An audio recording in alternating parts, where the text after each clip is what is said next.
Samiulla sir, ನಾನು ನಿಮ್ಮ reaction ತಗೊಳ್ತೀನಿ. ಸಮೀವುಲ್ಲಾ ಸರ್, ನಿಮ್ಗೆ ಆಲ್ರೆಡಿ ವಿಚಾರ ಗೊತ್ತಿರುತ್ತೆ. ಈಗ ಮದುವೆ ಎಂಥ ಫಂಕ್ಷನ್ ಇದ್ರೂ ಚಿನ್ನ ಖರೀದಿ ಮಾಡಬೇಡಿ ಅಂತ ಅಂದ್ಬಿಟ್ರೆ ಮದುವೆ ಮಾಡೋರು ಏನು ಮಾಡಬೇಕು? ವಿದೇಶಗಳಿಗೆ ಹೋಗಬೇಡಿ ಅಂತ ಅಂದ್ರೆ ಕೆಲಸ ಕಾರ್ಯಕ್ಕೆ ಹೋಗೋರು ಏನು ಮಾಡಬೇಕು? ಅಥವಾ ಟ್ರಿಪ್ಗೆ ಹೋಗೋರು ಇರ್ತಾರೆ ಅಂದ್ರೆ ಒಂದು ವರ್ಷ ಭಾರತ ಬಿಟ್ಟು ಎಲ್ಲೂ ಹೋಗಬಾರ್ದು ಅಂತನಾ? ಹೇಗೆ ಸರ್ ಇದು? ಏನ್ ಮೆಸೇಜ್ ಹೇಳ್ತಾ ಇದ್ದಾರೆ ಅಂತ? ಮುಂದಿನ ದಿನದಲ್ಲಿ ಪೆಟ್ರೋಲ್ ಡೀಸೆಲ್ ಜಾಸ್ತಿ ಮಾಡ್ತಾರೆ ಅಂತನಾ? ಹೇಗೆ ಸ್ಟೇಟ್ಮೆಂಟ್ ಮಾಡಿರೋರು ನಮ್ಮ ಪ್ರೈಮ್ ಮಿನಿಸ್ಟರ್, ಒಂದು ಪಕ್ಷದ ರೆಪ್ರೆಸೆಂಟೇಟಿವ್ ಅಲ್ಲ, ನಮ್ಮ ಪ್ರೈಮ್ ಮಿನಿಸ್ಟರ್. ಮತ್ತು ಗಂಭೀರವಾದ ವಿಚಾರವನ್ನ ಅವರು ಎದುರಿಸಿದ್ದಾರೆ, ಹೇಳಿದ್ದಾರೆ. ಪೆಟ್ರೋಲ್ ಡೀಸೆಲ್ ಬಳಕೆ, ಇಂಧನ ಬಳಕೆ, ಅದಾದ ನಂತರ ಬಂಗಾರ, ಅದಾದ ನಂತರ ರಸಗೊಬ್ಬರ, ಅಡಿಗೆ ಎಣ್ಣೆ, ಮತ್ತೆ ಇದರದೇ ಆದಂತಹ ಅವರು ಕೆಲವು ಮುಖ್ಯ ಕಾರಣಗಳನ್ನ ಹೇಳಿದ್ದಾರೆ. ನಾನು ಕೂಡ ಅವ್ರು ಹೇಳಿದ ನಂತರ ಏನೇನಾಗುತ್ತೆ ಯುದ್ಧದ ಪರಿಣಾಮ. ಟ್ರಂಪ್ ಇರಾನಿನ ಶಾಂತಿ ಪ್ರಸ್ತಾಪನೆಯನ್ನ ತಿರಸ್ಕರಿದ ತಕ್ಷಣ ಈ ಸ್ಟೇಟ್ಮೆಂಟ್ ಮಾಡಿದೆ. This is most important. Trump ಇರಾನಿನ ಶಾಂತಿ ಮಾತುಕತೆಯನ್ನ ತಿರಸ್ಕರಿಸಿದ ತಕ್ಷಣ ಈ ಸ್ಟೇಟ್ಮೆಂಟ್ ಮಾಡಿದೆ. ಒಂದು ಪಾಸಿಂಗ್ ರೆಫರೆನ್ಸ್ ತರ ಒಂದು ದೇಶದ ಜನರಿಗೆ ಕರೆ ಕೊಡೋದು, ತಿಳಿ ಹೇಳೋದಿದೆಯಲ್ಲ, ಅದನ್ನ ನಾನು ಖಂಡಿತ ಒಪ್ಪಲ್ಲ. ಪ್ರೈಮ್ ಮಿನಿಸ್ಟ್ರು ಜನರಿಗೆ ದೇಶದ ಪರಿಸ್ಥಿತಿ ಏನು ಮತ್ತು ಯಾಕಾಗಿ ನಾನು ಈ ವಿಶೇಷ ಸಂದೇಶವನ್ನ ರವಾನೆ ಮಾಡ್ತಿದ್ದೇನೆ, ಇದರ ಹಿಂದಿನ ಉದ್ದೇಶ ಏನು, ಯಾಕಾಗಿ ಈ ತೀರ್ಮಾನ, ಯಾಕಾಗಿ ನೀವು ಪೆಟ್ರೋಲ್ ಉಳಿತಾಯ ಮಾಡಬೇಕು, ಯಾಕಾಗಿ ನೀವು ವಿದೇಶಿ ವಿನಿಮಯದ ಮೇಲೆ ಒತ್ತಡ ಹಾಕಬಾರ್ದು, ಯಾಕಾಗಿ ಗೋಲ್ಡ್ ನ ನೀವು ಪರ್ಚೇಸ್ ಮಾಡಬಾರ್ದು. This is our situation. Purchase ಮಾಡಿದ್ರೆ ದುರ್ಬಳಕೆ ಅಥವಾ ಇಂಧನವನ್ನ ಓವರ್ ಆಗಿ ಬಳಕೆ ಮಾಡಿದ್ರೆ ನಮ್ಮ ಎಕಾನಮಿ ಮೇಲೆ ಏನ್ ಪರಿಣಾಮ ಬೀರುತ್ತೆ ಎಕ್ಸ್ಪ್ಲೈನ್ ಮಾಡ್ಬೇಕು. ಬ್ಯಾಂಕ್ ಸ್ಟೇಟ್ಮೆಂಟ್ ಕೊಡೋದಲ್ಲ, ಪಾಸಿಂಗ್ ರೆಫರೆನ್ಸ್ ತರ ಸ್ಟೇಟ್ಮೆಂಟ್ ಕೊಡೋದಲ್ಲ. ರಾಷ್ಟ್ರವನ್ನ ಉದ್ದೇಶಿಸಿ ಬೇಕಾದಷ್ಟು ಭಾಷಣ ಮಾಡ್ತಾರೆ. ಇದನ್ನ ಮಾಡ್ಬೇಕಿತ್ತು. ಇದು ಇದು ಇದು ಅಂದ್ರೆ ಎಲ್ಲಿ ಫೇಲ್ ಆಗಿದೆ, ಯಾಕೆ ಒಂದು ದೇಶದ ಒತ್ತಡಕ್ಕೆ ಸಿಕ್ಕಿ, ಅಮೆರಿಕದಂತಹ ದೇಶದ ಒತ್ತಡಕ್ಕೆ ಸಿಕ್ಕಿ ರಷ್ಯಾದಿಂದ ಬರುತ್ತಿದ್ದಂತಹ ಇಂಧನವನ್ನ ತಡೆಗಟ್ಟಿದ್ದಕ್ಕೆ ಈ ಕ್ರೈಸಿಸ್ ಬಂತ, ಆಯಿಲ್ ಅನ್ನ ಬಿಟ್ಕೊಟ್ಟಿದ್ದಕ್ಕೆ ಈ ಕ್ರೈಸಿಸ್ ಬಂತ? ನನ್ನ ಪ್ರಶ್ನೆ, ನಂದು ಬಂತ? ಇವೆಲ್ಲವನ್ನು ಕೂಡ ಬಿಡಿಸಿ ಹೇಳ್ಬೇಕಿತ್ತು. ಈ ಸ್ಟೇಟ್ಮೆಂಟ್ ಒಂದು ಸಾರ್ವಜನಿಕ ಸಭೆಯಲ್ಲಿ ನಾನು ಅವ್ರನ್ನ ಟೀಕೆ ಮಾಡ್ತಿಲ್ಲ. ಒಂದು ದೇಶವನ್ನ ಆಳೋರು, ಒಂದು ದೇಶವನ್ನ ಆಳ್ಬೇಕಾದ್ರೆ, ದೇಶ ಎದುರಿಸ್ತಿರೋ ಗಂಭೀರ ಸಮಸ್ಯೆಯನ್ನ ಜನರ ಮುಂದೆ ಇಡಬೇಕಾದ್ರೆ. ನೀವು ಹೇಳಿದಕ್ಕೆ ನಾನು ಒಂದು ಆಡ್ ಮಾಡಕ್ ಇಷ್ಟಪಡ್ತೀನಿ ಸಮೀವುಲ್ಲಾ ಸರ್. ಒಂದು, ನೀವು ಹೇಳ್ದಂಗೆ ಸಾಮಾನ್ಯ ಜನರಿಗೆ ಚಿನ್ನ ತಗೋಬೇಡಿ ಅಂತಂದ್ರೆ ಅವ್ರಿಗೆ ಅರ್ಥ ಆಗಲ್ಲ. ಯಾಕೆ ಚಿನ್ನ ತಗೋಬೇಕು, ಏನ್ ಮಾಡ್ಬೇಕು? ಈಗ ಚಿನ್ನದ ವ್ಯಾಪಾರ ಮಾಡೋರು ಏನ್ ಮಾಡ್ಬೇಕು? ಚಿನ್ನದ ಅಂಗಡಿಗಳನ್ನ ಇಟ್ಕೊಂಡಿರೋರು ಏನ್ ಮಾಡ್ಬೇಕು? ಆಯ್ತಾ, ಚಿನ್ನ ತಗೋಬೇಡಿ ಅಂತಂದ್ರೆ ಯಾಕೆ ತಗೋಬಾರ್ದು? ಚಿನ್ನ ತಗೊಳ್ಳೋದ್ರಿಂದ ನಮ್ಮ ದುಡ್ಡು ಹಾಳಾಗತ್ತಾ? ಅಥವಾ ಮುಂದಿನ ದಿನಗಳಲ್ಲಿ ಏನಾದ್ರು ಚಿನ್ನದ ಬೆಲೆ ಪೂರ್ತಿ ಕುಸಿದು ಹೋಗುತ್ತಾ? ಈಗ ಜಾಸ್ತಿ ಆಗುತ್ತೆ ಅನ್ನೋದಾದ್ರೆ ಅದು ಪ್ರಾಫಿಟ್ ಆಗುತ್ತೆ.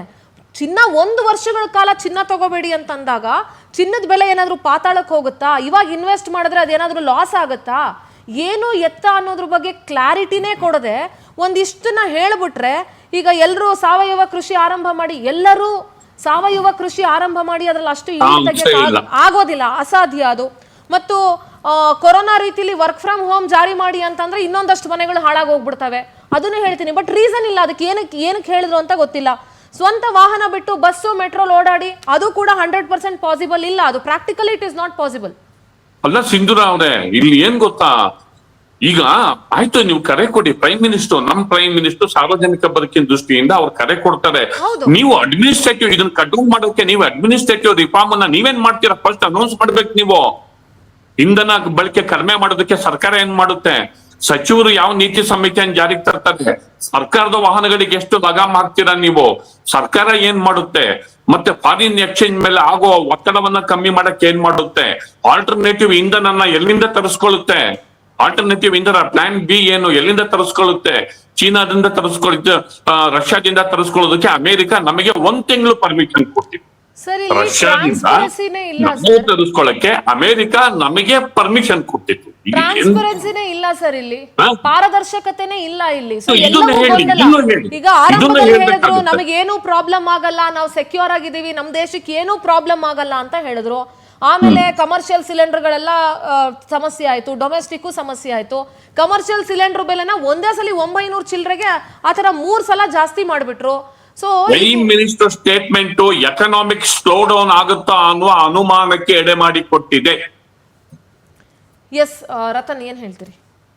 ನೋಡಿ, ಮೊದಲನೇದಾಗಿ ಸಮೀವುಲ್ಲಾ ಸರ್ ಏನು ಹೇಳಿದರು, ರಷ್ಯಾದಿಂದ ಟ್ರಂಪ್ ಅವರ ಒಂದು ಹೇಳಿಕೆ ನಂತರ ಆಯಿಲ್ ಇಂಪೋರ್ಟು ಕಮ್ಮಿಯಾಗಿದೆ ಅಂತ ಹೇಳೋದನ್ನು ನಾನು ಒಪ್ಪಲ್ಲ. ಆಪರೇಷನ್ ಸಿಂಧೂರ್ ಸಮಯದಲ್ಲಿ 38% of the oil was coming from Russia. ಆದರೆ ಯುದ್ಧ ಆದ ನಂತರ ಕೂಡ ಅವರೇನು ಯಾರು ಟ್ರಂಪ್ ಹೇರಿದ ಒಂದು ಇದು ಒಂದೇ ನಿಮಿಷ, ಸಮೀವುಲ್ಲಾ ಸರ್, ಟ್ರಂಪ್ ಶಾಂತಿ ಮಾತುಕತೆಯನ್ನ ನಿರಾಕರಿಸಿದ ಮೇಲೆ ಭಾರತಕ್ಕೆ ಆಯಿಲ್ ಇಂಪೋರ್ಟ್ಸ್ ಕಮ್ಮಿ ಆಯ್ತು ಅಂತ ಅವ್ರು ಹೇಳಿಲ್ಲ. ಟ್ರಂಪ್ ಶಾಂತಿ ಮಾತುಕತೆಯನ್ನ ನಿರಾಕರಿಸಿದ ಮೇಲೆ ಮೋದಿ ಅವರು ಈ ತರ ಸ್ಟೇಟ್ಮೆಂಟ್ ಕೊಟ್ಟಿದ್ದಾರೆ. ವಾಟ್ ಡಸ್ ಇಟ್ ಮೀನ್ ಅಂತ ಕೇಳ್ತಾ ಇದಾರೆ ಅವರು. ನೀವು ಸರಿಯಾಗಿ ಅವ್ರು ಹೇಳಿದ್ದು ನಾನು ಕೇಳಿಸ್ಕೊಂಡಿದ್ದೀನಿ, ನೀವು ಕೇಳಿಸ್ಕೊಂಡಿಲ್ಲ. ಅವರು ಏನ್ ಹೇಳಿದ್ರು, ಆ ಮಾತುಕತೆ ನಂತರ ರಷ್ಯಾದಿಂದ ಆಯಿಲ್ ಬರೋದು ನಿಂತಿದೆ ಅಂತ ಹೇಳಿದ್ರು. ಮೊದಲು ರಷ್ಯಾದಿಂದ ಬಂತು, ಅಮೆರಿಕಾದವರು ನಿಲ್ಸುವ ತಕ್ಷಣ ನಿಲ್ಸಿದ್ರು. ನಮ್ಗೆ ಚೀಪ್ ಆಗಿ $40 ಅಲ್ಲ, ಮೊದಲು $40 ಕೊಡ್ತಾ ಇತ್ತು ರಷ್ಯಾ ನಮ್ಗೆ. ನಾವು ಬಹಳ ಚೆನ್ನಾಗಿ ಯೂಸ್ ಮಾಡ್ಕೊಂತ ಇದೀವಿ. ಮತ್ತೆ ಅಮೆರಿಕಾದವ್ರು ನಮ್ ಧಮಕಿ ಹಾಕಿ ನಾಳೆಯಿಂದ ನೀವು ತಗೋಬಾರ್ದು ಅಂದ್ರು. ಅಮೆರಿಕಾದವ್ರು ಹೇಳಿದ ತಕ್ಷಣ ನಾವು ಕೈ ಕೊಟ್ಟು ತಗೊಳ್ಳಿಲ್ಲ. ಅದೇ ಹೇಳ್ತಿದಾರಲ್ಲ ಇವರು. ನಾನು ಹೇಳಿದ್ದೀನಿ, ಇವ್ರು ಹೇಳ್ತಿದ್ದಾರೆ ನೋಡಿ. ನೀವು ಕ್ಲಾರಿಟಿ ತಗೊಳ್ಳಿ. ಫಸ್ಟ್ ಸಮೀವುಲ್ಲಾ ಸರ್ ಈ ಪ್ರಶ್ನೆ ಕೇಳಿದ್ರು. ಟ್ರಂಪ್ ನಮ್ಮ ದೇಶದ ಪ್ರಧಾನಿ ಅವರು ಬಿಜೆಪಿ ಪ್ರಧಾನಿ ಅಲ್ಲ, ದೇಶದ ಪ್ರಧಾನಿ ಹೇಳುವಾಗ ವಿ ಶುಡ್ ರೆಸ್ಪೆಕ್ಟ್, ಅದನ್ನ ಮಾಡೋಣ. ಆದ್ರೆ ಟ್ರಂಪ್ ಈ ತರ ಶಾಂತಿ ಮಾತುಕತೆಯನ್ನ ನಿರಾಕರಿಸಿದ ತಕ್ಷಣ ಇಂಥ ಸಂದೇಶ ಕೊಟ್ರು ಅನ್ನೋದು ಫಸ್ಟ್ ಪಾಯಿಂಟ್ ಆಗಿತ್ತು. ಆಮೇಲೆ ಅದು ವಿಚಾರ ಡೆವಲಪ್ ಆದಾಗ ಅಮೆರಿಕದ ಒತ್ತಡಕ್ಕೆ ಮಣಿದು ರಷ್ಯಾದ ನಾವು ತರಿಸ್ಕೊಳ್ತಾ ಇದಕ್ಕೆ ಬ್ರೇಕ್ ಹಾಕೊಂಡ್ವಿ ನಾವು. ಹಾಗಾಗಿ ಏನಾದ್ರೂ ಈ ತರ ಪರಿಸ್ಥಿತಿ ಬರ್ತಿದ್ಯಾ ಅಂತ ಅವ್ರು ಕೇಳಿದ್ರು. ಅದನ್ನೇ ನಾನು ಹೇಳ್ತಾ ಇರುವಂತದ್ದು. ಬ್ರೇಕ್ ಹಾಕಿದ್ರು ಅಂತ ಹೇಳಿದ್ರಿ, ನಾನು ಅದನ್ನೇ ಎಕ್ಸ್ಪ್ಲೇನ್ ಮಾಡ್ತಾ ಇದ್ದೀನಿ. ಅದು ಟ್ರಂಪ್ ಮಾತಾಡಿದ್ ನಿಲ್ಸಿದ ತಕ್ಷಣ ಅಂತ ಹೇಳಿಲ್ಲ ಅವರು. ಅದೇ ಅವ್ರು ಹೇಳಿದ್ರು, ಟ್ರಂಪ್ ಹೇಳಿದ ನಂತರ ಬ್ರೇಕ್ ಆಯ್ತು ಅಂತ. ಹೌದು, ಅವ್ರು ಹೇಳಿದ್ದಕ್ಕೆ ತಗೋಬೇಡಿ ರಷ್ಯಾದಲ್ಲಿ ಅಂತ ನಿಂತೋಗಿಲ್ವ ದೇಶದಲ್ಲಿ. ಅವರೇ ಕೊಡ್ತಿರುವಂತ ಇದು ಏನಂತ ಹೇಳಿದ್ರೆ, ಇವಾಗಲೂ ಕೂಡ 29% of the oil is coming from Russia. ಒಂದು ಕ್ಲಾರಿಫಿಕೇಶನ್. ಎರಡನೇದಾಗಿ ಸಮೀವುಲ್ಲಾ ಸರ್ ಒಂದು ತುಂಬಾ ಉತ್ತಮವಾದಂಥ ಮಾತು ಹೇಳಿದ್ರು. He is a prime minister. ಗೆಲ್ಲುವವರೆಗೆ ಬಿಜೆಪಿ ಅವರು, ಆನಂತರ ಪ್ರೈಮ್ ಮಿನಿಸ್ಟ್ರು. ಅವರು ಬಿಜೆಪಿ ಅವರಿಗೂ ಪ್ರೈಮ್ ಮಿನಿಸ್ಟ್ರು, ಕಾಂಗ್ರೆಸ್ನವರಿಗೂ ಪ್ರೈಮ್ ಮಿನಿಸ್ಟ್ರು, JDSನವರಿಗೂ ಪ್ರೈಮ್ ಮಿನಿಸ್ಟ್ರು, ಪವರ್ ಟಿವಿ ಆ್ಯಂಕರಿಗೂ ಪ್ರೈಮ್ ಮಿನಿಸ್ಟರ್, ಎಲ್ರಿಗೂ ಈ ದೇಶದ ಜನರಿಗೆ ಪ್ರೈಮ್ ಮಿನಿಸ್ಟ್ರು. ಪ್ರೈಮ್ ಮಿನಿಸ್ಟರ್ ಆಗಿ ಅವರು ಒಂದು ಮಾತು ಹೇಳ್ತಾರಂತೆ ಹೇಳಿದ್ರೆ ಅದು ಏನೋ ಒಂದು ಸೂಕ್ಷ್ಮತೆಯನ್ನು ಇಟ್ಕೊಂಡೇ ಹೇಳ್ತಾರೆ ಅನ್ನುವಂಥದ್ದು ಒಂದು. ಎರಡನೇದಾಗಿ ಅವ್ರು ಹೇಳಿದ್ರಲ್ಲಿ ಏನು ತಪ್ಪಿದೆ? ಒಂದ್ ನಿಮಿಷ. Whether we told, anywhere we told that what he said is wrong, but we need clarity. I have all the right to know get the clarity. ನನ್ನ ಪ್ರಧಾನಿನೇ ಹೇಳಿರ್ಬೋದು, ಬಟ್ ನನಗೆ ಕ್ಲಾರಿಟಿ ಬೇಕಪ್ಪ, ನನಗೆ ಅರ್ಥ ಆಗ್ತಾ ಇಲ್ಲ. ಎಲ್ಲರೂ ರತನ್ ಪೂಜಾರಿ ಅಷ್ಟು ಬ್ರಿಲಿಯಂಟ್ ಗಳಿರಲ್ಲ, ಎಲ್ಲರೂ ಬಿಜೆಪಿ ಅವರಷ್ಟು ಬ್ರಿಲಿಯಂಟ್ ಗಳಿರಲ್ಲ ಅರ್ಥ ಮಾಡ್ಕೊಳ್ಳಕ್ಕೆ. ಸರಿ, ಬ್ರಿಲಿಯಂಟ್ ಇಲ್ಲ ಅಂತ ಹೇಳಿದ್ರೆ ಸ್ವಲ್ಪ ಕೇಳಿ ಆಯ್ತಾ, ಏನಕ್ಕೆ ಅಂತ. ಒಂದು, ಇವಾಗ ಲಾಲ್ ಬಹದ್ದೂರ್ ಶಾಸ್ತ್ರಿ ಅವರು ಆ ಸಮಯದಲ್ಲಿ ಯುದ್ಧ ನಡೀತಾ ಇತ್ತು, ನೀವು ಎಲ್ಲರೂ ಒಂದು ಹೊತ್ತು ಉಪವಾಸ ಇದ್ದು ಊಟ ಬಿಡಿ ಅಂತ ಹೇಳಿದರು. ಹಾಗಂತ ಇಡೀ ದೇಶದವರು ಯಾವತ್ತೂ ಯಾರೂ ಅವರು ಅಪೋಸ್ ಮಾಡಿಲ್ಲ. ಯಾಕಂತ ಹೇಳಿದ್ರೆ ದೇಶಕ್ಕೋಸ್ಕರ ಮಾಡೋಣ ಅಂತ ಹೇಳಿ ತುಂಬ ಜನ ಮಾಡಿದರು. ಇವತ್ತಿನ ಪರಿಸ್ಥಿತಿಯಲ್ಲಿ ಊಟ ಬಿಡಬೇಕಾದಂಥ ಅವಶ್ಯಕತೆ ಇಲ್ಲ. ಆದರೆ ನಿಮ್ಗೆ ಗೊತ್ತಿರೋ ಹಾಗೆ ಇರಾನು ಮತ್ತು ಇಸ್ರೇಲ್ ಅಲ್ಲಿ ಅಮೆರಿಕದ ಸಪೋರ್ಟ್ನೊಂದಿಗೆ ಯುದ್ಧ ನಡೀತಾ ಇದೆ. ಸ್ಟ್ರೈಟ್ ಆಫ್ ಹಾರ್ಮೋಸ್ ಅದರಲ್ಲಿ ಸುಮಾರು 33%, 40% ಇದು ಸರಕುಗಳ ಸಾಗಾಟ ಆಗುತ್ತೆ. ಆನಂತರ ಒಂದು 20%ರಿಂದ 30% ಆಯಿಲ್ ಅದರಲ್ಲಿ ಸಾಗಾಟ ಆಗುತ್ತೆ.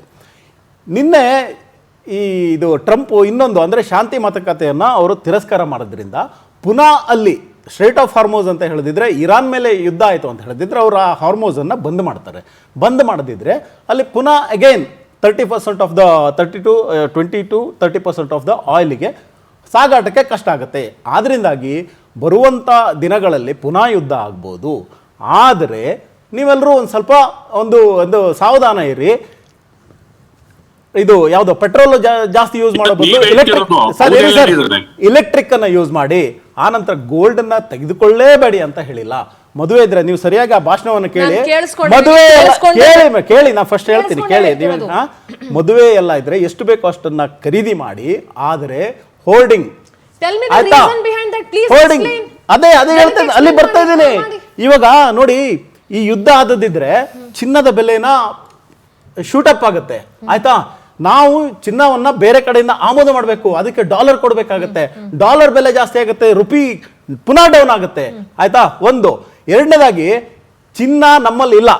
ಏನೋ ರಾಹುಲ್ ಗಾಂಧಿ ಅವರ ಮನೆ ಪಕ್ಕದಲ್ಲಿ ಬಾವಿ ಅದು- ಅಲ್ಲ ನಿಮ್ಮ ಕೇಳಿ. ಮೋದಿ ಅವ್ರ ಮನೆ ಪಕ್ಕನೂ ಅಮಿತ್ ಶಾ ಮನೆ ಪಕ್ಕನೂ ಯಾರು ಬೆಳೆಯಲ್ಲ ಪ್ಲೀಸ್ ಕರೆಕ್ಟ್ ಅಲ್ವಾ ಇದನ್ನ ಕರೆಕ್ಟ್ ಅಲ್ವಾ ಮಾತಾಡ್ರಿ. ನೀವು ಅಲ್ಲ ಪ್ರಧಾನಮಂತ್ರಿ ಮಾತಾಡುವಾಗ ಇಷ್ಟು ನೀವು ಯಾವ್ದು ಕಾಂಗ್ರೆಸ್ ಸಪೋರ್ಟ್ ಮಾಡಿ ಯಾಕೆ ಮಾತಾಡ್ತಿದ್ದೀರಾ ಮತ್ತೆ ನಾನು ಹೇಳುತ್ತೇನೆ ಮತ್ತೆ ನನಗೆ ಯಾಕೆ ಪ್ರಾಬ್ಲಮ್ ಇಲ್ಲ ಯಾಕಿಲ್ಲ ಅಂತ ಹೇಳಿದ್ರೆ ನಿಮ್ಗೆ ಯಾಕೆ ನಾನು ನಿಮ್ಮನ್ನ ಸಪೋರ್ಟ್ ಮಾಡಲ್ಲ ಅವ್ರನ್ನ ಸಪೋರ್ಟ್ ಮಾಡಕ್ಕಾಗಲ್ಲ ನಿಮ್ಮನ್ನ ಸಪೋರ್ಟ್ ಮಾಡಲ್ಲ ನಾನು ಸಪೋರ್ಟ್ ಮಾಡಲ್ಲ ನನಗೆ ಯಾಕೆ ಹರ್ಟ್ ಆಗ್ಬೇಕು ನನಗೆ you don't talk to me like that ನೀವು ಪ್ರಶ್ನೆ ಕೇಳಿದ್ರೆ ನನ್ನ ಪ್ರಶ್ನೆನ ನೀವು ಸರಿಯಾಗಿ ಉತ್ತರ ಕೊಡಿ ನಾನು ಸರಿಯಾಗಿ ಉತ್ತರ ಕೊಡ್ತೀನಿ answer cross I will interfere ಅದನ್ನ ಕೊಡ್ತಿದ್ದೀನಿ ಬಿಜೆಪಿ ವಕ್ತಾರರಾಗಿ ಆಯ್ತಾ ಅದನ್ನ ಉತ್ತರ ಕೊಡಿ ನೀವು ನನಗೆ. ಏನ್ ಕೊಡ್ಬೇಕು ಅದನ್ನ ಕೊಡಕ್ಕೆ ನಾನು ಇಲ್ಲಿ ಕೂತ್ಕೊಂಡಿಲ್ಲ ನನಗೇನು ಒಂದು. ಬೇಕಾಗಿಲ್ಲ, ನನ್ನ ಎರಡನೇದಾಗಿ, ಪ್ರಶ್ನೆಗೆ ಉತ್ತರ ಕೊಡಿ ನಾನು ನೀವು. ಮಾತಾಡೋಕ್ ಬಿಡಿ ಆಯ್ತಾ ನಿಮ್ಮ ಅವಾಗ್ಲಿಂದ ನೀವೇ ರೀ ಮಾತಾಡ್ತಾ ಇರೋದು. ಎರಡನೇದಾಗಿ ನೋಡಿ ಚಿನ್ನದ ಬೆಲೆ ಜಾಸ್ತಿ ಆಗತ್ತೆ ಚಿನ್ನವನ್ನ ನಾವು ಆಮದು ಮಾಡ್ಕೋಬೇಕು. Tell me one answer for that because I don't have much time to ಇಷ್ಟಿಷ್ಟು ಎಕ್ಸ್ಪ್ಲನೇಷನ್ ಕೇಳಕ್ ಈಗ ಟೈಮ್ ಇಲ್ಲ. ಒಂದೇ ಒಂದು ಆನ್ಸರ್ ಕೊಡಿ ಒನ್ ವರ್ಡ್ ಅಲ್ಲಿ.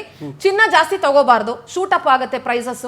ಚಿನ್ನವನ್ನ ಮಾರಾಟ ಮಾಡುವ ಅಂಗಡಿಯವರಿಗೆ ಏನು ಆಲ್ಟರ್ನೇಟ್ ಏನ್ ಇಟ್ಟಿದ್ದೀರಾ ಹೇಳಿ, ಆಪ್ಷನ್ ಏನಿದೆ, ಪ್ಲಾನ್ ಡಿ ಏನು?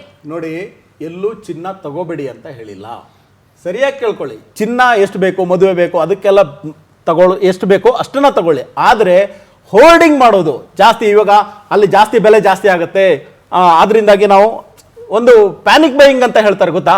ಪ್ಯಾನಿಕ್ ಬೈಯಿಂಗ್ ಅಂತ ಹೇಳಿದ್ರೆ ಇವಾಗ ಬೆಲೆ ಜಾಸ್ತಿ ಆಗುತ್ತೆ ಅಂತ ಯಾರೋ ಹೇಳಿದ ತಕ್ಷಣ ಏನ್ ಮಾಡ್ತಾರೆ, ಎಲ್ಲರೂ ಹೋಗಿ ಖರೀದಿ ಮಾಡಿ ಹೋರ್ಡಿಂಗ್ ಮಾಡಿ ಇಟ್ಕೊಂತಾರೆ. ಆವಾಗ ಏನಾಗುತ್ತೆ, ಒಂದು ಎರಡನೇ ಸರ್ ಇರಿ ಸರ್ ಒಂದೇ ನಿಮಿಷ, ಇದನ್ನ ಮಾಡಬೇಡಿ. Others also to speak Ratan. ನಾನು ನಿಮ್ಮ ಪ್ರಶ್ನೆ ನೀವು ಕೇಳಿದ್ರೆ ಪ್ರಶ್ನೆ ನೀವು ನನಗೆ ಕೇಳಿದಿರಾ, ನೀವು ಅದರ್ಸ್ ಟಾಕ್ ಅಂತ ಹೇಳಿದ್ರೆ ಆಯ್ತಾ. ಇನ್ನೊಂದು ಹೇಳಿದ್ರು, ತೈಲದ ಬಗ್ಗೆ ಹೇಳಿದ್ರು, ಎಲೆಕ್ಟ್ರಿಕ್ ಗಾಡಿಯನ್ನು ಯೂಸ್ ಮಾಡಿ ಅಂತ ಹೇಳಿದ್ರು. ಎಲೆಕ್ಟ್ರಿಕ್ ಗಾಡಿನ ಇವಾಗ ಯೂಸ್ ಮಾಡಿ ಅಂತ ಹೇಳ್ತಲ್ಲ ಅವರು. ಇರಾನ್ ಯುದ್ಧ ಆಗೋ ಮೊದಲೇ ಹೇಳಿದ್ರು, ಅಷ್ಟೇ ಅಲ್ಲ ಅಡುಗೆ ಎಣ್ಣೆ ಬಗ್ಗೆ ಹೇಳಿದ್ರು.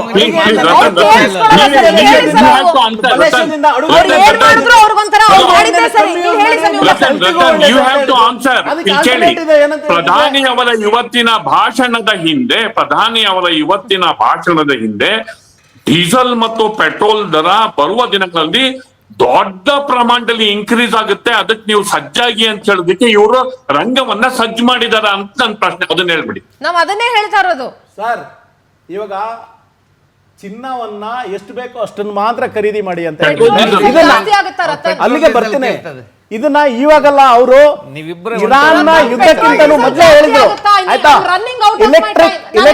ಎಲೆಕ್ಟ್ರಿಕ್ ಗಾಡಿ ಯೂಸ್ ಮಾಡಿ ಅಂತ ಹೇಳಿದ್ರು. ಒಂದ್ ನಿಮಿಷ ಎಲೆಕ್ಟ್ರಿಕ್ ಗಾಡಿಯನ್ನ ಯೂಸ್ ಮಾಡಿ ಅಂತ ಹೇಳ್ತಿರುವಂತದ್ದು ಕೇವಲ ಇವಾಗಲ್ಲ, ಪ್ರಧಾನಮಂತ್ರಿ ಇದಕ್ಕಿಂತ ಹಿಂದೆ ಕೂಡ ಹೇಳಿದ್ರು ಆಯ್ತಾ. ಕಾಂಗ್ರೆಸ್ ಪಕ್ಷದ ವಕ್ತಾರನಾಗಿ ಅಷ್ಟೇ ಅಲ್ಲ, ಆನಂತರ ಅಡುಗೆ ಎಣ್ಣೆ ಬಗ್ಗೆ ಹೇಳಿರ್ತಕ್ಕಂತ ಒಂದು ಮಾತಿನಿಂದ ಈ ದೇಶ 145 ಕೋಟಿ ಜನಸಂಖ್ಯೆ ಹೊಂದಿರುವ ಬೃಹತ್ ದೇಶ. ಪೆಟ್ರೋಲ್ ಡೀಸೆಲ್ ಬಗ್ಗೆ ಹೇಳಿದ್ರು ಏನಂತ ಹೇಳಿದ್ರೆ, ಪೆಟ್ರೋಲ್ ಡೀಸೆಲ್ ಕಮ್ಮಿ ಯೂಸ್ ಮಾಡಿ ಒಬ್ಬ ದೇಶದ ಮುಖ್ಯಸ್ಥನಾಗಿ, ಒಂದು ದೇಶದ ಯಜಮಾನಾಗಿ ಅವ್ರು ಹೇಳಿದ್ರಲ್ಲಿ ಏನ್ ತಪ್ಪಿದೆ, ಕಮ್ಮಿ ಯೂಸ್ ಮಾಡಿ ಎಲೆಕ್ಟ್ರಿಕ್ ಶಿಫ್ಟ್ ಆಗಿ ಅಂತ. ಈ ದೇಶದ ಸ್ಥಿತಿ ಯಾವ ರೀತಿ ಇರುತ್ತೆ, ಇದನ್ನ ಅಂತಾರಾಷ್ಟ್ರೀಯವಾಗಿ ಹೇಗೆ ಉಪಯೋಗಿಸ್ಕೊಂತಾರೆ, ಯಾಕೆ ಈ ಸ್ಥಿತಿಗೆ ಬಂತು ಅನ್ನೋದು ಕೂಡ ಕಾರಣ ಹೇಳ್ಬೇಕು. ನಾವು $40 ಚೈನಾದ ನಮ್ಗೆ ರಷ್ಯಾದವರು ಪೆಟ್ರೋಲ್ ಕೊಡ್ತಾ ಇದ್ರು. ಅವಾಗ ಟ್ರಂಪ್ ಅವ್ರು ಏನ್ ಹೇಳಿದ್ರು, ನೀವು ತಗೋಬಾರ್ದು, ಇಲ್ಲ ನಾವು ಟ್ಯಾರಿಫ್ ಹಾಕ್ತೀವಿ ಅಂದ್ರು. ಇವಾಗ ಬರ್ತಿದ್ದಲ್ಲ ಸರ್ 29%, ಪ್ರಧಾನಮಂತ್ರಿ ಸಮೀವುಲ್ಲಾ ಸರ್, ನಾನು ಒಂದು ನಿಮಿಷ Narayana Swamy, thank you so much. Narayana Swamy ಅವರೇ ಥ್ಯಾಂಕ್ ಯು ಸೋ ಮಚ್. ಪ್ರಧಾನಮಂತ್ರಿಯಾಗಿ ದೇಶಕ್ಕೆ ಯಾವ ವಿಷಯ ಮಾತಾಡಬೇಕು ಅದನ್ನ ಬಿಟ್ಟು ಯಾವ್ದು ಮಾತಾಡಬಾರ್ದು, ಜನಗಳಿಗೆ ಒಂಥರ ಪ್ರವೋಕ್ ಮಾಡಬೇಕು, ಜನಕ್ಕೆ ಆತಂಕ ಇರಬೇಕು. Thank you so much Ratan, thank you so much. Yes ಪ್ರಧಾನಮಂತ್ರಿ ಸ್ಥಾನ ಬಿಟ್ಟು ಮನೆಗೆ ಈ ದೇಶ ಸುಭದ್ರವಾಗಿರ್ತದೆ. ಬೇರೆ ದೇಶದಲ್ಲಿ ನಾವು ಪ್ಯಾನಿಕ್ ಬೈಯಿಂಗ್ ಮಾಡದಿದ್ರೆ ರೇಟ್ ಜಾಸ್ತಿ ಆಗುತ್ತೆ. Can you please stop it? Samiulla sir, ನಂದು ಒಂದು ಸಿಂಪಲ್ ಆಗಿ ಹೇಳ್ಬಿಟ್ಟು ಮುಗಿಸ್ಬಿಡ್ತೀನಿ. ಸಮೀವುಲ್ಲಾ ಸರ್, ಒಬ್ಬ ತಂದೆ ಮನೇಲಿ ದುಡಿತಾ ಇರ್ತಾನೆ, ಏಕಾಏಕಿ ಮನೆಗೆ ಬಂದ್ಬಿಟ್ಟು ಅವನು ಇನ್ಮೇಲಿಂದ ನೀವು ಇದನ್ನ ಯೂಸ್ ಮಾಡಬೇಡಿ, ಇನ್ಮೇಲಿಂದ ಇದನ್ನ ಯೂಸ್ ಮಾಡಬೇಡಿ, ಇನ್ಮೇಲಿಂದ Ratan please don't talk to me while I am talking. Let me complete my sentence. You don't have any right to interfere. Interrupt ಆಗಬೇಡಿ. Don't raise your voice and don't interrupt while I'm completing my sentence. Allow me to complete my sentence. ನೀವು ಯಾರ್ರಿ, ನಾನು ಮಾತೇ ಮುಗಿಸಿಲ್ಲ ರೀ. ನೀವು ಯಾರ್ರಿ ಮಾತಾಡ್ತೀರಾ? ನಾನು ಇನ್ನೂ ಮಾತೇ ಮುಗಿಸಿಲ್ಲ ನಂದು. How can you judge me? How can you judge my sentence? I am not it. ತಪ್ಪು ಸಂದೇಶ ಹೋಗಬಾರ್ದು. ಅಯ್ಯೋ ಸುಮ್ನಿರ್ರಿ, ಕಂಡಿದೀವಿ ಸಾಕು. ಏನ್ ಇವ್ರು ಹೇಳಿದ್ದೆಲ್ಲ ಕರೆಕ್ಟ್, ಇವ್ರು ಹೇಳಿದ್ದೆಲ್ಲ ಒಪ್ಕೋಬೇಕು. Ratan please stop. ನಾನು ಕೇಳ್ಕೊಂಡೆ ಕೂತಿದ್ದೀನಿ, ಸ್ವಲ್ಪ ಕೇಳಿಸ್ಕೊಳ್ಳಿ. ನಾರಾಯಣ ಸ್ವಾಮಿ ಅವರೇ ಪ್ಲೀಸ್ ಪೂರ್ತಿ ಕೇಳಿಸ್ಕೊಳ್ಳಿ. Allow me to complete my sentence. ಇಲ್ಲ ಅಂದ್ರೆ ನೀವೇ ಆಂಕರ್ ಕೆಲಸ ಮಾಡ್ಬಿಟ್ಟು ನೀವೇ ಪ್ರೋಗ್ರಾಮ್ ಮುಗಿಸ್ಬಿಡಿ ಇಲ್ಲಿ. Allow me to complete my sentence. No, sudden ಆಗಿ ಒಬ್ಬ ತಂದೆ ಬಂದು ಇದನ್ನ ಇಷ್ಟಕ್ಕೆ ಬಳಸಬೇಡಿ, ಇದನ್ನ ಇಷ್ಟಕ್ಕೆ ಮಾಡಬೇಡಿ, ಇದನ್ನ ಇಷ್ಟಕ್ಕೆ ಮಾಡಿ ಅಂತ ಅಂದಾಗ ಮನೇಲಿರುವಂತ ಮಕ್ಳಿಗಾಗ್ಲಿ ಮನೆಯವ್ರಿಗಾಗ್ಲಿ ಒಂದು ಥಾಟ್ ಬರುತ್ತೆ, ನಮ್ಮ ತಂದೆ ಯಾಕೆ ಹಿಂಗೆ ಹೇಳ್ತಿದ್ದಾರೆ, ಏನಾದರೂ ಅವರ ಆರ್ಥಿಕ ಪರಿಸ್ಥಿತಿ ಸರಿ ಇಲ್ವಾ, ಸರಿ ಇದೆಯೋ ಅನ್ನೋಂಥ ಒಂದು ಸಿಂಪಲ್ ಸೆಂಟೆನ್ಸ್ ಬರುತ್ತೆ, ಬೇರೆ ಏನೂ ಬರೋದಿಲ್ಲ. ಓ ನಮ್ಮ ತಂದೆ ಹೇಳ್ತಿದ್ದಾರೆ, ಏನೋ ಹೇಳ್ತಿದ್ದಾರೆ ಅಂದ್ರೆ ಸೂಕ್ಷ್ಮವಾಗಿ ಹೇಳ್ತಿದ್ದಾರೆ ಅಂತ ಯಾರು ಯೋಚನೆ ಮಾಡಕ್ ಹೋಗಲ್ಲ. ಫಸ್ಟ್ ಥಿಂಕ್ ಮಾಡೋದೇ ಯಾಕೆ, ನಮ್ಮ ಅಪ್ಪನ ದುಡಿಮೆ ಕಮ್ಮಿ ಆಗಿದೆಯಾ, ನಮ್ಮ ಅಪ್ಪನ ಆರ್ಥಿಕ ಪರಿಸ್ಥಿತಿ ಕಡಿಮೆ ಆಗಿದೆಯಾ, ಅದಕ್ಕೋಸ್ಕರ ಹಿಂಗೆ ಹೇಳ್ತಿದಾರ ಅಂತ ಯೋಚನೆ ಮನೆಯ ಪ್ರತಿಯೊಬ್ಬರಿಗೂ ಬರುತ್ತೆ. ಅಟ್ ದ ಸೇಮ್ ಟೈಮ್ ಮನೇಲಿರೋರು ಗಾಬರಿನೂ ಆಗ್ತಾರೆ. ನಮ್ಮ ತಂದೆಗೆ ಏನಾದರೂ ದುಡಿಮೆ ಕಡಿಮೆ ಆಗಿರೋದಕ್ಕೆ ಹೀಗೆ ಹೇಳ್ತಿದ್ರೆ ಹೆಂಗಪ್ಪ ನಮ್ಮ ಮುಂದಿನ ಜೀವನ ಅಂತ.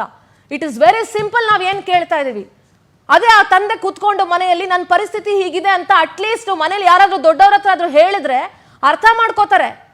ಏನು ಹೇಳಿದ್ರೆ ಅರ್ಥ ಆಗಲ್ಲ. ಅಂಡ್ ಬಿಜೆಪಿ ಅವ್ರು ಹೇಳೋದೆಲ್ಲ ವೇದವಾಕ್ಯ ಅಂತ ಹೇಳಿ you people cannot impose. ನೀವು ಹಿಂಗೆ ಹೇಳಿರೋದು, ನೀವು ಹಿಂಗೆ ನಂಬಬೇಕು ಅಂತ ಕಾಂಗ್ರೆಸ್ ಅವರಾಗ್ಲಿ ಬಿಜೆಪಿ ಅವರಾಗ್ಲಿ you people cannot impose your things on people. ನೋಡೋಣ, ಇದು ಮುಂದಿನ ದಿನದಲ್ಲಿ ಇದು ಸಾರ್ವಜನಿಕವಾಗಿ ಚರ್ಚೆ ಆಗ್ತಾ ಇದೆ. ಸಾರ್ವಜನಿಕ ವಲಯದಲ್ಲಿ ಏನೇನು ಮಾತುಗಳು ಬರುತ್ತೆ ಅನ್ನೋದ್ರ ಜೊತೆಗೆ ಕಾದ್ ನೋಡೋಣ, ಕಾಂಗ್ರೆಸ್ ಅಲ್ಲಿ ನಾಯಕತ್ವ ಬದಲಾವಣೆಯ ವಿಚಾರಕ್ಕೆ ಯಾವತ್ತಾದ್ರೂ ಫುಲ್ ಸ್ಟಾಪ್ ಸಿಗುತ್ತಾ ಅಥವಾ ಇನ್ನೂ 2 ವರ್ಷಗಳ ಕಾಲ ಹೀಗೆ ಗೊಂದಲ ಮುಂದುವರಿಯುತ್ತಾ ಅಂತ ಹೇಳಿ. ನೋಡ್ತಾ ಇರಿ ಪವರ್ ಟಿವಿ, ಇದು ನಿಮ್ಮ ಶಕ್ತಿ.